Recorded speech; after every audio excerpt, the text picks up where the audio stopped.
स्थानिक स्वराज्य संस्थांच्या निवडणुकीत तुमच्या नेतृत्वात मिळालेला आहे, काय भावना व्यक्त करता? मी पहिल्यांदा महाराष्ट्राच्या जनतेचे आभार मानतो की महाराष्ट्राच्या जनतेने भारतीय जनता पक्षाला आणि आमच्या महायुतीला प्रचंड मोठं समर्थन दिलेलं आहे।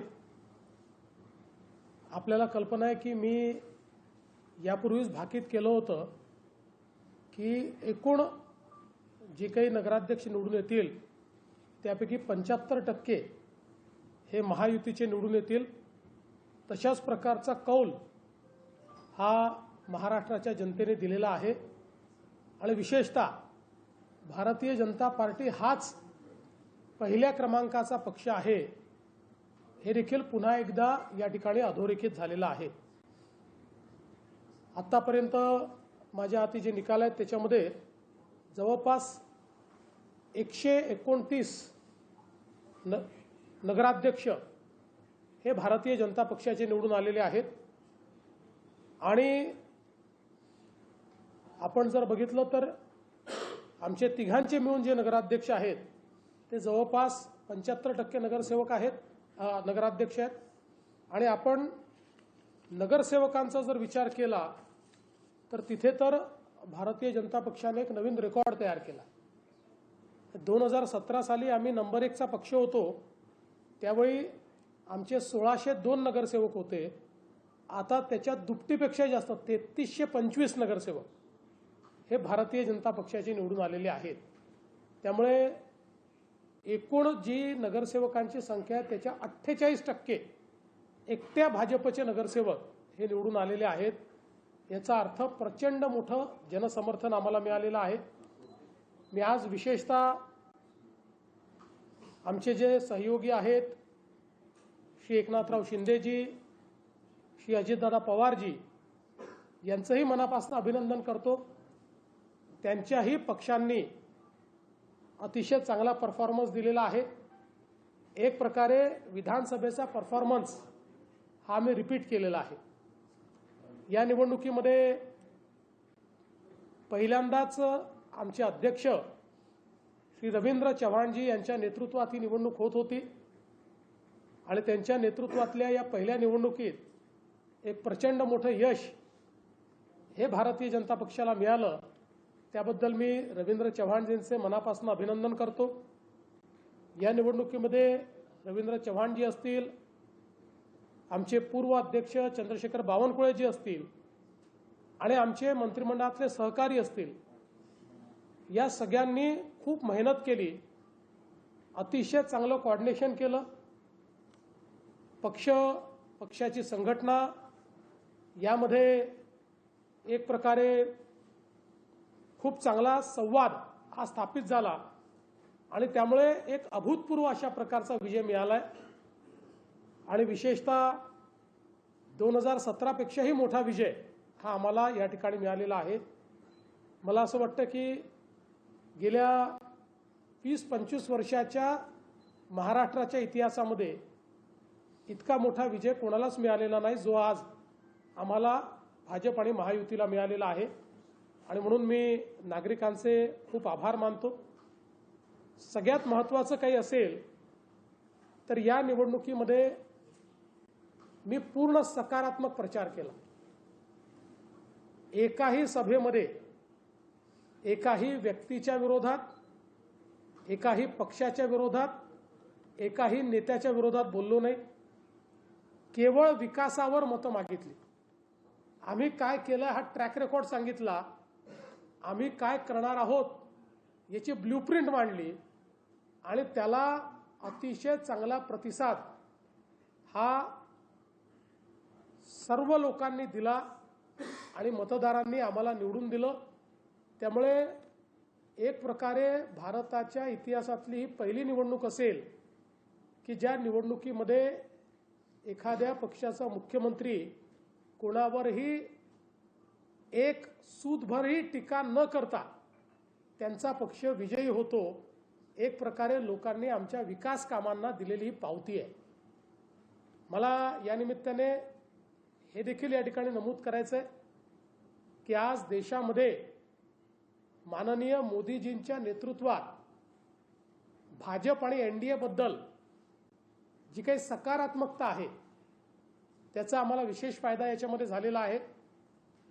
आणि विशेषतः आमचे जे शीर्षस्थ नेते आहेत, आमचे अमित भाई असतील, आमचे नड्डाजी असतील, आता नव्यानेच आमचे झालेले जे काही कार्याध्यक्ष आहेत नितीन नवीनजी असतील, एक प्रकारे संपूर्ण केंद्रीय नेतृत्वाने आमच्यावर विश्वास दाखवून सगळी जबाबदारी या निवडणुकीची राज्यावर दिली होती आणि ती अत्यंत चांगल्या पद्धतीनं आम्ही सगळे मिळून पार पाडू शकलो. विशेषतः या ठिकाणी मी उल्लेख केला की रवी चव्हाण असतील किंवा चंद्रशेखर बावनकुळे असतील, यांनी प्रचंड दौरा करून खूप मोठ्या प्रमाणात कोऑर्डिनेशन केलं आणि प्रत्येक विभागामधले आमचे जे नेते आहेत त्या नेत्यांनी देखील खूप चांगल्या पद्धतीनं त्या विभागामध्ये, मग पश्चिम महाराष्ट्रामध्ये चंद्रकांत दादा असतील, जयकुमार गोरे असतील किंवा आमचे राजे असतील, त्या ठिकाणी शिवेंद्र बाबा, अतिशय चांगल्या पद्धतीनं त्यांनी त्या ठिकाणचं कोऑर्डिनेशन केलं. किंवा मराठवाड्यातले जे आमचे नेते आहेत, मग पंकजाताई असतील, अतुल सावे असतील किंवा संभाजी राव निलंगेकर असतील, मेघनाते बोर्डीकर असतील, अतिशय चांगल्या पद्धतीनं त्या ठिकाणचं त्यांनी कोऑर्डिनेशन केलं. इकडे आमच्या उत्तर महाराष्ट्रामध्ये आमचे गिरीश महाजन असतील किंवा जयकुमार रावल असतील, या सगळ्यांनी अतिशय चांगल्या पद्धतीचं कोऑर्डिनेशन या सगळ्या भागामध्ये केलं. अर्थात मी काही सगळ्यांची नावं घेऊ शकत नाही, यांच्यासोबत अनेक लोक हे खूप चांगल्या पद्धतीनं काम करत होते.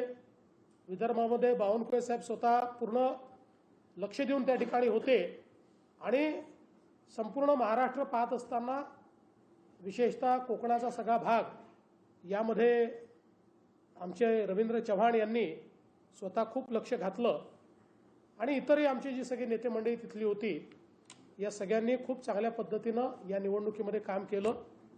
विशेषतः सगळ्या मंत्र्यांना आम्ही जी जबाबदारी दिली होती ती जबाबदारी त्यांनी चांगल्या पद्धतीनं या ठिकाणी पार पाडली आणि म्हणून एक टीम एफर्ट हा या ठिकाणी आम्हाला पाहायला मिळाला. संघटना आणि मंत्रिमंडळ असे सगळे लोक टीम एफर्ट म्हणून त्या ठिकाणी काम करत होते.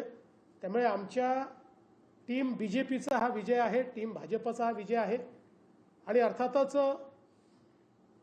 आता ही निवडणूक झाल्यानंतर पुढच्या काळामध्ये या सगळ्या शहरातल्या लोकांनी जो विश्वास आमच्यावर दाखवलेला आहे त्यांच्या विश्वासाला सार्थ अशा प्रकारचं विकासाचं कार्य हे निश्चितपणे आम्ही त्या ठिकाणी करून दाखवू आणि ही शहरं बदलली पाहिजेत, या शहरात चांगला विकास झाला पाहिजे अशा प्रकारचा आमचा प्रयत्न हा पुढच्या काळामध्ये मोठ्या प्रमाणात आपल्याला पाहायला मिळेल. साधारणपणे भाजप हा शहरी भागाचा पक्ष अशी भाजपची ओळख आहे. या निवडणुकीत अभूतपूर्व यश मिळवताना ग्रामीण भागामध्ये हे सगळे यश मिळालेलं आहे. त्यामुळे भाजप आता ग्रामीण लोकांचाही पक्ष असं या इतिहासातून दिसतं. बघा, 2014 नंतर भाजप शहराचाही झाला आणि ग्रामीणचाही झाला. 2014 पासून कुठलीही निवडणूक तुम्ही काढा, महाराष्ट्रामध्ये 14 नंतरच्या झालेल्या प्रत्येक निवडणुकीमध्ये शहर आणि गाव सगळीकडे भाजपने विजय मिळवलेला आहे, सगळीकडे मतं मिळवलेली आहेत. अगदी आपण जर विचार केला की त्यातल्या त्यात आमचा परफॉर्मन्स हा जो काही 24च्या लोकसभेमध्ये खाली गेला त्याहीवेळी आमची मतं कमी झालेली नाहीत. त्याहीवेळी आम्ही 0.5% हारलो, पण त्यावेळी ग्रामीण भागातही अतिशय उत्तम मतं आम्ही घेतली आहेत. भाजप हा सर्व जातींचा, सर्व समाजांचा आणि सर्व भौगोलिक अशा पद्धतीनं विस्तार असलेला पक्ष आता महाराष्ट्रात झालेला आहे. महाराष्ट्राचा नंबर 1 पक्ष हा भाजपच आहे. यश मिळवलं, पण तळ कोकणात चव्हाण साहेब स्वतः गेले होते तिथे, पण पाहिजे तसं यश नाही. त्या ठिकाणी आम्ही, तुम्ही एक लक्षात घ्या की विशेषतः रत्नागिरीमध्ये आम्ही महायुतीत लढत होतो, तिथे आम्हाला चांगलं यश मिळालेलं आहे. सिंधुदुर्गमध्ये युती नव्हती, तिथे काही जागा जिंकलो, काही जागा हारलो. बाकी ठिकाणी आम्हाला चांगलंच यश मिळालेलं आहे. कोकणामध्ये तुम्हाला आमची टॅली याकरता थोडी कमी दिसते, कारण आम्ही तिथे महायुतीत लढलो आहे. कुठे आम्ही NCP सोबत त्यांचा उमेदवार होता, कुठे शिवसेनेचा उमेदवार होता. तर आम्ही जे एकूण लढलो त्या ठिकाणी आमचा विजयच झालेला आहे. या संपूर्ण निवडणुकीमध्ये विरोधी पक्षाचे नेते फार सक्रिय दिसते नाही, निवडणुकीतून दिसते नाही. आता निकालातही त्यांचे आकडे सिंगल डिजिट आहे. म्हणजे ठाकरे गट, पवार गट, काँग्रेस 31 वगैरे जागा आहेत. ते मुळामध्ये विरोधी पक्षाच्या नेत्यांना हे लक्षात आलं होतं की या निवडणुकीमध्ये महायुतीचाच विजय होणार आहे आणि त्यामुळे ते बाहेरच पडले नाहीत किंवा कमी पडले. कारण त्यांना असं वाटत होतं की आत्ता जर आपण हारलो आहे हे लोकांना लक्षात आलं तर पुढे महानगरपालिका आहेत, जिल्हा परिषद आहेत, त्याच्यामुळे आपल्या कार्यकर्त्यांचं मॉरल डाऊन होईल. त्यामुळे आता ते हे सांगायला मोकळे आहेत की आम्ही फार सिरियसली घेतलं नाही, आम्ही त्याच्यामध्ये उतरलो नाही. पण सगळ्यात महत्त्वाचं काय, या निवडणुकांमध्ये ही कार्यकर्त्यांची निवडणूक होती. भारतीय जनता पार्टी किंवा महायुती निवडणुकीत पूर्णपणे उतरली. मी स्वतःही अगदी 10,000 मतदारसंख्येच्या गावात देखील गेलो. याचं कारण जे कार्यकर्ते विधानसभेत आणि लोकसभेत आपल्याला निवडून आणतात त्यांच्या निवडणुकीमध्ये आपण आपली प्रतिष्ठा पणाला न लावणं हा करंटेपणा आहे. हार जीत होत असते, कधी आपण जिंकतो कधी हारतो, पण त्यांच्याकडनं काम करून घ्यायचं आणि त्यांची वेळ आली की आपली प्रतिष्ठा वाचवण्याकरता पळ काढायचा. ही पद्धती काही मला तरी योग्य वाटत नाही. भाजपमध्ये आम्ही असं करत नाही. आम्ही जिंकलोय आहे, हारलोय आहे. जेव्हा हारलो तेव्हाही कधी पळालो नाही आणि जिंकलो तेव्हाही कधी त्यातनं आम्ही मातलो नाही. सर हे सांगा, आज ज्याच्यामध्ये निकाल आलेला आहे, रेकॉर्ड झालेला आहे. एक रेकॉर्ड असाही झाला आहे, कामठीमध्ये पहिल्यांदा विजय मिळालेला आहे. देसाईगंज असेल, आरमोली असेल, गडचिरोली असेल, या तिन्ही म्हणजे पालकमंत्री तुम्ही जिथे आहात तिथे तिन्ही ठिकाणी क्लीन स्वीप तुम्हाला मिळालेली आहे. म्हणजे या रेकॉर्डमध्ये आणखी रेकॉर्ड जोडला गेला आहे. पालकमंत्री पद दोघांकडचं तिथे तुम्हाला यश मिळालं. खरं म्हणजे नागपूर जिल्ह्यामध्ये खूपच चांगलं यश आम्हाला मिळालेलं आहे आणि विशेषतः आमचे पालकमंत्री चंद्रशेखर बावनकुळे यांचं याच्यात विशेष श्रेय आहे. कारण त्यांनी स्वतः एकेका नगरपालिकेमध्ये लक्ष घालून प्रचार करून सर्व लोकांना सोबत ठेवून या ठिकाणी हे काम केलं. आणि खरं आहे की जवळपास 30-35 वर्षानंतर पहिल्यांदाच कामठीमध्ये भारतीय जनता पक्षाचे नगराध्यक्ष त्या ठिकाणी निवडून आले आहेत. गडचिरोली जिल्ह्यातही आम्हाला खूप चांगलं यश मिळालं आहे. एकूणच तुम्ही जर बघितलं तर जवळपास 15 जागा म्हणजे 15 नगरपालिका अशा आहेत की ज्या ठिकाणी आम्ही मेजॉरिटीत आलो, पण दुर्दैवाने कमी मतांनी आमचे नगराध्यक्ष त्या ठिकाणी पडले आहेत. ठीक आहे, चंद्रपूरचा जो विषय आहे त्या संदर्भात निश्चितपणे आता तिथल्या ज्या काही नगरपालिकांमध्ये आम्हाला यश मिळू शकलं नाही त्याच्या कारणांची आम्ही मीमांसा करू.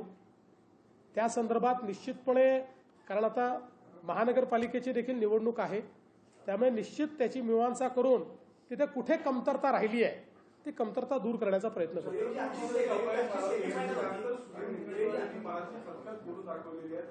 पक्षाने मला बळ दिलं नाही, काँग्रेस नेत्यांनी काँग्रेसच्या इथे बळ दिलं आणि आमचा पक्ष शनी शिंगणापूर नंतर दुसरा असा पक्ष आहे जिथे दार नाही, कोणीही कधी प्रवेश नाही. असं नाही आहे, पक्षाला दारं असूच नयेत.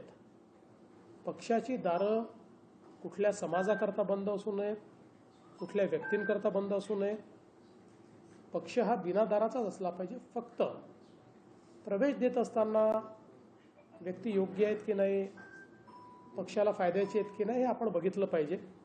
त्यामुळे मला असं वाटतं की आज समजा पक्षाने काही प्रवेश दिले असतील तर त्याचा फायदाच झालेला आहे. संपूर्ण महाराष्ट्रामध्ये हा जो काही विजय आपल्याला मिळालेला आहे. पण समजा जर सुधीर भाऊंना कुठली ताकद कमी पडली असेल तर त्याची भरपाई ही आता महानगरपालिकेच्या निवडणुकीत आम्ही देऊ. पूर्ण ताकद देऊन चंद्रपूरची महानगरपालिका आम्ही निवडून आणू. देवेंद्र याची सेमीफायनल होती असं म्हणता येईल, कारण की नगर परिषद नगरपंचायत 15 तारखेला फायनल होतं. त्याचं आकलन कसं राहणार? भाजप महायुती मला परिणाम त्याच्यावर दिसतील. मला असं वाटतं की याच्यामुळे एक गोष्ट स्पष्ट झालेली आहे की जनतेच्या मनात काय आहे. आणि निश्चितपणे माझं स्वतःचं आकलन आहे की आमच्या महायुतीला नगरपालिकेपेक्षाही जास्त चांगले निकाल हे महानगरपालिकेत मिळते. याहीपेक्षा चांगला परफॉर्मन्स आमचा महानगरपालिकेमध्ये असेल असा माझा विश्वास आहे. सर हे सांगा, सभा ज्या तुमच्या झाल्या होत्या, सभांमध्ये तुमच्या भाषणाचा मुख्य मुद्दा हा होता की सत्ता जर तुमची आली, पाणी पुरवठ्याची योजना होतील, केंद्रातून पैसे मिळतील आणि इतर ज्या गोष्टी आहेत त्या गोष्टी, पाण्यामध्ये घाण जास्त मिसळली जाते ग्रामीण भागामध्ये, आरोग्य खराब होतं, तर 200 पेक्षा जास्त ठिकाणी महायुती आलेली आहे, तर सर्वसामान्यांच्या आयुष्यावर काय परिणाम त्याचा होईल? जिथे महायुती आली आहे तिथे आणि जिथे आली नाही तिथेही आम्ही हे काम करणारच आहोत. तुम्ही बघा, माझ्या मागच्याही कारकिर्दीमध्ये 14 ते 19 मध्ये जवळपास महाराष्ट्रातल्या 400 पैकी 200 शहरांमध्ये आम्ही पिण्याच्या पाण्याच्या योजना, घनकचऱ्याच्या योजना, त्यानंतर भुयारी गटाराच्या योजना याला निधी उपलब्ध करून दिलेला आहे. त्या वेगवेगळ्या स्टेजवर आजही कामं काही चाललेली आहेत. त्यामुळे मुळात मी लोकांना हे सांगायचो की पहिल्यांदा केंद्र सरकारनेही शहरीकरण हा अभिशाप नाही आहे, तर शहरीकरण हे आपण नियोजित केलं तर 65% GDP शहरांमध्ये तयार होतो. त्यामुळे वस्तू आणि सेवांची निर्मिती करून आपण सामान्य माणसाचं जीवन बदलू शकतो आणि मोठ्या प्रमाणात रोजगार निर्मिती करू शकतो. हे मी सातत्याने सांगितलं आणि तेच आम्ही या पुढच्या काळामध्ये करणार आहोत. ईव्हीएम आणि बोगस मतांचा मुद्दा उपस्थित केला जात आहे. नेहमीची कॅसेट जी विधानसभेत वापरली तीच पुन्हा श्यामकुमार बर्वे कामठीला पोहोचले, तिथे अंजनगाव सुरजीला अमरावतीचे खासदार पोहोचले. रिकाउंटिंगची मागणी सतत केली जाते. रिकाउंटिंग केलं तरी काय फरक पडणार आहे. आणि जे काही नियमात असेल, जिथे नियमात रिकाउंटिंग असेल तिथे रिकाउंटिंग होईल. आम्हाला काही त्याची अडचण नाही आहे. मुळामध्ये जेव्हा आपण त्या ठिकाणी पराभूत होतो त्यावेळेस पराभव हा स्वीकारायचा असतो. आता गडचिरोलीमध्ये आमचा एक उमेदवार पोस्टल बॅलेटमध्ये एका मताने हारलेला आहे, तर ठीक आहे, तर जे काय ते आपल्याला स्वीकारावं लागतं. मुख्यमंत्री जी की जीत को किस तरीके से देख रहे हैं, क्या समीक्षा करेंगे जीत को आप? देखिए, मुझे बहुत खुशी है कि महाराष्ट्र की जनता ने फिर एक बार भारतीय जनता पार्टी पर और हमारी महायुति पर पूरे तरीके से विश्वास दिखाया है. फिर एक बार बीजेपी ये सबसे बड़ी पार्टी बनकर उभरी है. 129 शहरों के प्रेसिडेंट, नगराध्यक्ष ये भारतीय जनता पार्टी के बने हैं. 75% नगर पालिकाओं में बीजेपी, शिवसेना और राष्ट्रवादी महायुति के नगराध्यक्ष बने हैं. बीजेपी ने एक नया रिकॉर्ड कायम किया है. 48% नगर सेवक पूरे राज्य के ये बीजेपी के सिंबल पर चुनकर आए हैं. करीब 3,500 हमारे 3,300 हमारे नगर सेवक चुनकर आए. ये महाराष्ट्र में एक रिकॉर्ड हम लोगों ने किया है. और एक प्रकार से लोगों ने महाराष्ट्र की सरकार के कामों पर और जो विकास का एजेंडा हमने लोगों के सामने रखा उस पर मोहर लगाई है. विशेष रूप से मैं कहना चाहता हूं कि हमारे प्रधानमंत्री श्री नरेंद्र मोदी जी, इनके नेतृत्व में पूरे देश में जो एक विकास की सकारात्मकता दिखाई पड़ती है उसका हमको सबसे ज़्यादा लाभ हुआ. एक प्रकार से लोगों ने उस सकारात्मकता को अपनाया और हमारे पार्टी के जो शीर्षस्थ नेता है, हमारे अमित शाह जी होंगे, हमारे राजनाथ जी होंगे, हमारे नड्डा जी होंगे, हमारे नितिन नवीन जी होंगे, इन सब ने महाराष्ट्र के नेतृत्व पर जो विश्वास जताया उसके कारण ये जीत हमको मिली है. और विशेष रूप से हमारे अध्यक्ष रविंद्र चौहान जी, हमारे पूर्व अध्यक्ष बावनकुळे जी और जो पूरी हमारी टीम है, इस टीम ने एक टीम के रूप में यहाँ पर जो कार्य किया उसको इसका पूरा श्रेय जाता है, इस टीम को इसका पूरा श्रेय जाता है। मैं विशेष रूप से महाराष्ट्र की जनता को बहुत बहुत धन्यवाद देता हूं। 1 साल पहले विधानसभा में उन्होंने जिस प्रकार से मैंडेट दिया, उसी मैंडेट को उन्होंने फिर एक बार हमारे लिए रिपीट किया है। मुख्यमंत्री जी, जैसे कि आपने कहा कि इस बार आपने किसी पार्टी विशेष का नाम नहीं लिया, किसी पार्टी विशेष पर टिप्पणी नहीं की, तो कौन क्या लग रहा था आपको, कैसे पूर्वानुमान लग रहा था कि चुनाव में आरोप प्रत्यारोप के बिना इतनी बड़ी जीत हासिल होगी? देखिए, मुझे ऐसा लगता है कि एक पहला चुनाव ये ऐसा होगा कि मेरे पूरे प्रचार में मैंने किसी व्यक्ति पर टिप्पणी नहीं की, मैंने किसी पार्टी पर टीका टिप्पणी नहीं की, मैंने किसी नेता को जवाब नहीं दिया। मैं केवल विकास की बात करता था, किस प्रकार से जो नागरिक जीवन है उसको बदलने का प्रयास 2014 के बाद मोदी जी के नेतृत्व में हुआ है, उसके बारे में मैं बताता था। किया हुआ कार्य और आगे करने वाला प्लान, इतना ही कहकर मैं लोगों से वोट मांगता था। पहली बार 100% सकारात्मक वोट मैंने मांगा और 100% सकारात्मक वोट जनता ने हमको दिया। एक साल के दौरान महाराष्ट्र सरकार ने बहुत अच्छे डिसीजन लिए, राजस्व विभाग हो, बाकी सब विभाग हो, उसने स्टार्ट लगाया जनता ने। बिल्कुल, देखिए, चूंकि क्या होता है कि ऐसा कोई भी चुनाव एक प्रकार से आपकी पॉलिसीज पर रिफ्लेक्शन होता है, आपकी कार्यप्रणाली, आपका प्रशासन, इन सब चीज़ों पर एक रिफ्लेक्शन होता है और एक प्रकार से लोगों ने उस पर मोहर लगाई है, उस पर एक सेटिस्फैक्शन जाहिर किया है। आज के रिजल्ट का रिफ्लेक्शन दिखाई देगा 15 जनवरी को जो महापालिका के? मैं ऐसा मानता हूं कि महानगर पालिका के जो चुनाव होने वाले हैं उसमें हमको इससे भी ज्यादा अच्छा यश मिलेगा, ऐसा मेरा मानना है। मुख्यमंत्री जी, ये चुनाव जो था विधानसभा आप लोगों ने संयुक्त रूप से लड़े, ये चुनाव ऐसा था कि आप अकेले पार्टी अपने अपने पक्षों को लेके गए थे, तो क्या माना जाए कि भारतीय जनता पार्टी एक सशक्त, जो कि लोकसभा के बाद ये पहला चुनाव देखा जा रहा है, बड़ी पैमाने को भर के आई, किस तरीके से इसको देख रहे हैं? देखिए, इस चुनाव में हम लोगों ने, तीनों पार्टियों ने मिलकर तय किया था कि जहां हम अलायंस कर सकते हैं वहां अलायंस करें, जहां नहीं कर सकते वहां हम फ्रेंडली फाइट करें। तो उस हिसाब से कुछ जगह हमारा अलायंस था, कुछ जगह हमारी फ्रेंडली फाइट भी थी, लेकिन लोगों ने हमको ही चुना। विशेष रूप से हमने इसलिए तय किया था कि ये चुनाव कार्यकर्ताओं का चुनाव होता है और जो कार्यकर्ता हमारे लिए लोकसभा और विधानसभा में काम करते हैं, उनको इस चुनाव में लड़ना ये उनकी एक प्राथमिकता होती है। इसलिए कुछ जगह पर जहां हम ही तीनों पार्टियां बहुत ही मजबूत थी, ऐसी जगह पर हमारे सामने कुछ प्रॉब्लम्स थे, तो हम लोगों ने तय किया कि फ्रेंडली फाइट करेंगे। बाकी जगह पर जहां हम अलायंस कर सकते थे अलायंस किया, कहीं पर भी एक दूसरे के खिलाफ हम नहीं बोले और एक प्रकार से बिल्कुल मित्रता के साथ इस चुनाव को हमने लड़ा और लोगों ने हमको बहुत अच्छा यश दिया और भारतीय जनता पार्टी ही महाराष्ट्र की सबसे बड़ी पार्टी है।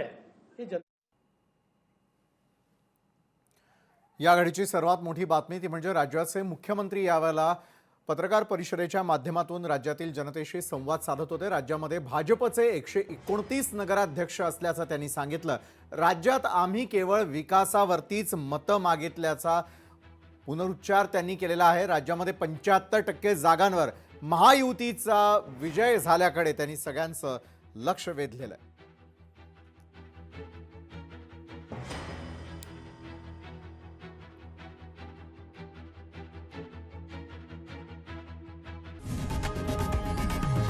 लोकशाही मराठी ऐका, पहा, जागरूक रहा।